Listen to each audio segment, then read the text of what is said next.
Well, here we go again. Tariffs that could double what you pay for everyday goods, a Labor Department rolling back wage and safety rules, and healthcare premiums about to skyrocket for families already hanging on by a thread.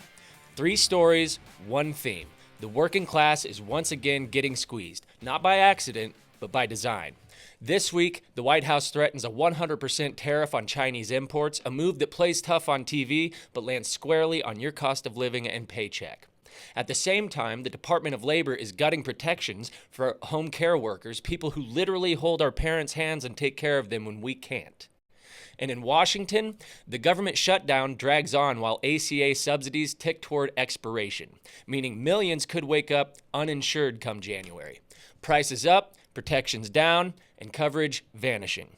So tonight, we cut through the spin and follow the money to see who actually wins when working people are told it's time to tighten the belt.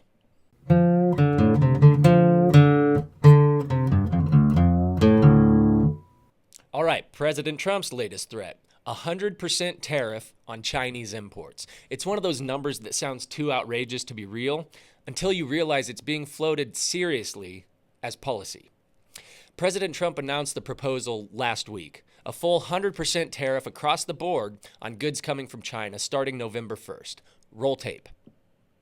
Just coming out in the last few minutes or so. I'm going to put this up on your screen. This is courtesy of Fox's Jackie Heinrich saying, breaking, Trump imposes 100% tariff on China, in addition to existing tariffs, responding to China's escalation of export restrictions on rare earths.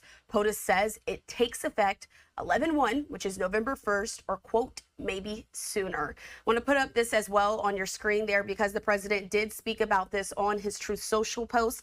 I have the post in full as well here, but the White House also put this up saying that a piece of that saying it is quote impossible to believe that China would have taken such an action, but they have, and the rest is history.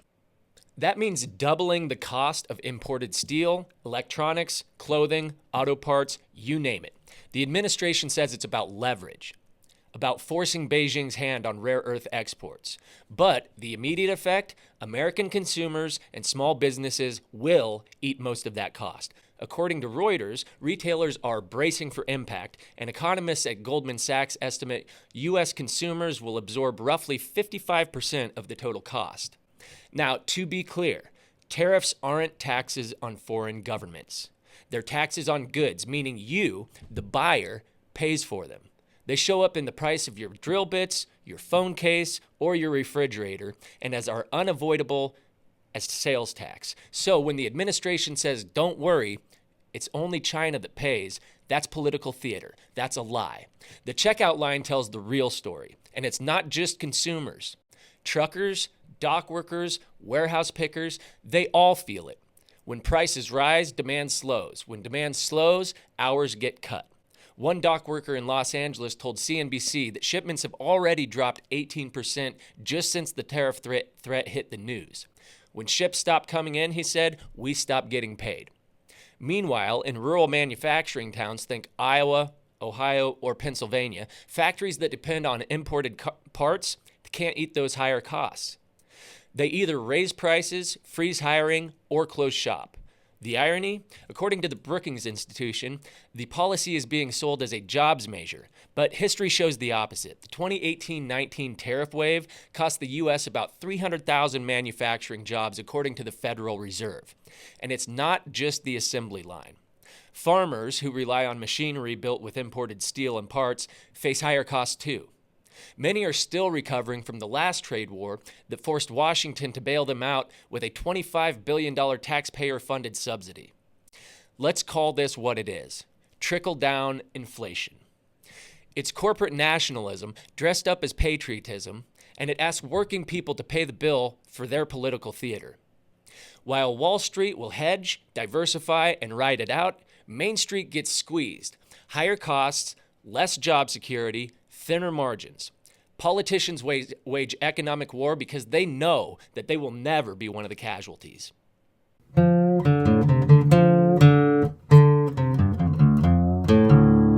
While tariffs grab the headlines, the Department of Labor is quietly dismantling the very rules meant to protect the people doing America's hardest work. In September, the DOL released its new regulatory agenda. More than 60 rule changes, pitched as streamlining the labor market, and I linked to all of this below. One of the most controversial, a proposal to redefine companionship services. That small change could strip minimum wage and overtime protections from over 3.5 million home care workers. That's aides, caregivers, and domestic staff who already make some of the lowest wages in the economy. Think about this. They want to be able to pay the people caring for our loved ones under $7.25 an hour with no overtime. This is insanity. Roll tape. The Department of Labor is looking to repeal or rewrite 60 workplace requirements it calls obsolete. If approved, these wide-ranging rollbacks would affect working conditions in mines, minimum wage for home healthcare workers, and the standards on exposures to harmful materials. Critics say cutting these rules would put workers at greater risk of harm.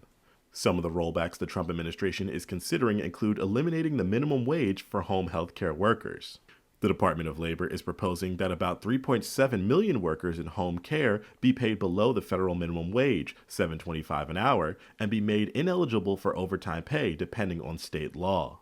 Another proposed change would eliminate protections for immigrant farm workers with H-2A visas. The administration is also looking to limit the general duty clause, which allows the Occupational Safety and Health Administration to punish employers for unsafe working conditions when no specific standard is in place to cover a situation. The ACLU calls it a betrayal of essential workers who risk their lives during the pandemic only to be told now that their time isn't worth time and a half. Congresswoman Pramila Jayapal is leading 102 House members opposing the rule, warning it would push 1 million women of color deeper into poverty. It would. And it's not just caregivers. This deregulatory push cuts wide. According to the Associated Press, the DOL agenda also weakens OSHA inspection authority, delays enforcement of wage theft penalties, and rewrites how independent contractor status is defined. A direct hit on truckers, warehouse workers, and gig drivers. If a construction company can label its crews as independent, which a lot already do, it dodges payroll taxes, overtime, and benefits. That means less job security, no sick leave, and no unemployment insurance once the jobs dry up. And the Davis-Bacon Act, which guarantees prevailing wages on federal construction projects, well, the new guidance narrows its scope, cutting out subcontractors and state-level projects that used to qualify. So when a bridge or highway gets built under these rules, the people pouring the concrete could be earning $10 an hour less than before. Pennsylvania Governor Josh Shapiro saw the writing on the wall. He's now leading a multi-state coalition joined by New York, California, Washington, Illinois, and Massachusetts, preparing a joint lawsuit arguing that the DOL changes violate both the Fair Labor Standards Act and the Administrative Procedure Act. Their legal case boils down to this: you can't modernize workers' rights by deleting them. For the working class, the impact is brutal. Fewer overtime protections means longer hours for the same pay. Narrower joint employer definitions mean retail chains can shrug off liability for labor abuses by franchise owners. Weaker OSHA rules mean that more injuries, fewer inspectors, and slower investigations. You may have noticed by now this new accessory that I'm showing off here. This happened actually today at my actual job. Hit myself with a box cutter, went straight into the hospital, couple stitches, done. These are going to skyrocket under these new regulations. And when wages stagnate, that fills the gap. What fills the gap? It's debt, payday loans, side hustles, and exhaustion. This is the slow bleed of deregulation, invisible to most headlines, but deadly to anyone who lives paycheck to paycheck.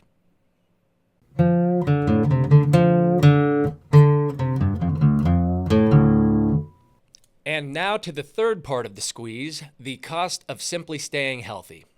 Enhanced Affordable Care Act subsidies, the financial assistance that keeps marketplace plans affordable, are set to expire December 31st, 2025.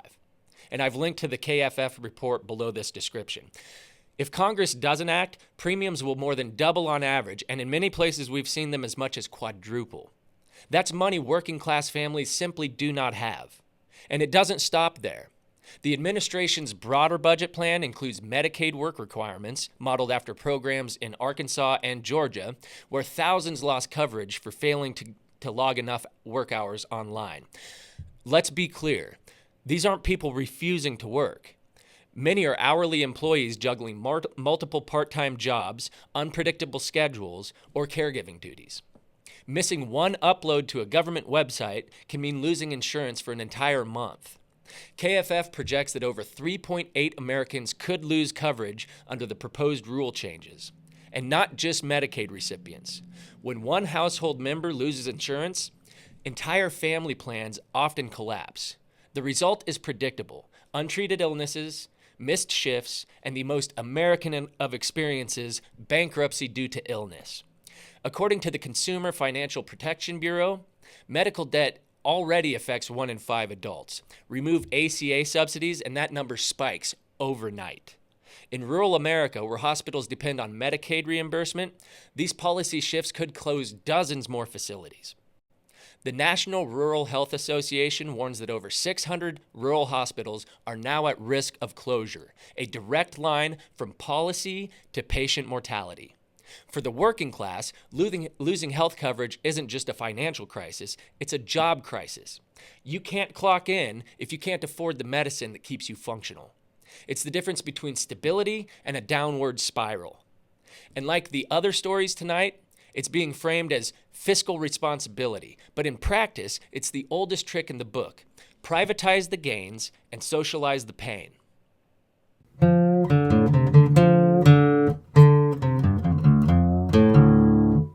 So what have we got? A tariff war that raises prices on everything from tires to tomatoes, a labor rollback that lengthens hours and weakens safety for millions, and a healthcare cliff that leaves working families one illness away from ruin. Each move on its own might look like policy debate. Together, they're a pattern. A transfer of cost, risk, and vulnerability from corporations and wealthy straight down the ladder to those who can least absorb it. This is what a squeeze play looks like. Not a single knockout punch, but a slow, tightening grip. But remember, pressure cuts both ways. The same working people being squeezed are also organizing. Warehouse unions, nurses' strikes, teachers demanding fair pay. Every fight for labor rights, fair trade, and affordable care pushes back on this tired machine. The question is whether we'll keep fighting isolated battles or recognize that all these threads are part of the same rope, the one we're being dragged around by. Watch Congress in the coming weeks. Will lawmakers pass Trade Review Act to limit unilateral tariff powers? Probably not, since they can't seem to be able to properly enter First Street Southeast Washington, D.C. into their GPS systems, but we'll see. Will the DOL's wage and safety cut proposals survive the lawsuits and the comment period? And will anyone in Washington find the political courage to extend ACA subsidies before the cliff hits? Look, it really comes down to this. When those in power put more importance on screaming about who's to blame on morning television rather than actually governing, it's time for those who work to step up and get things done. We do it all the time. We've been cleaning up their messes for centuries at this point.